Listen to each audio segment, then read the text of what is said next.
Welcome to day 24. We're going to look at different ways that we can get up and down off the floor.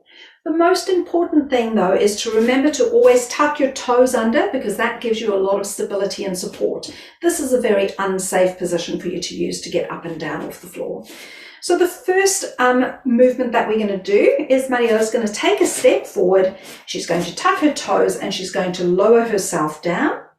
Then she can take the other leg back and she can put her hand on the ground if she needs to, and then she can sit back into Japanese style or swing herself into a cross-legged position.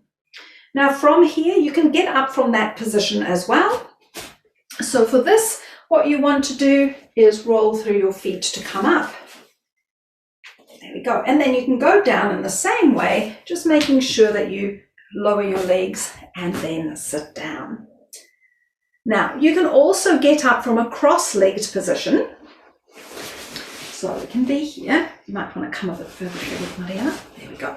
Now, you can either come up from that seated position, but if that feels too hard, I'll demonstrate another way. And you're going to push into your hand and stand up. That's it. Okay, good. So there are many different ways that you can get down onto the floor. If you need to use a piece of furniture to help you do that, then please do. But getting up and down off the floor is really good for us to keep practicing. It is one of those things that we start fearing as we get older, is falling, and this is a great way to get past that fear. So thank you very much for joining us. See you tomorrow.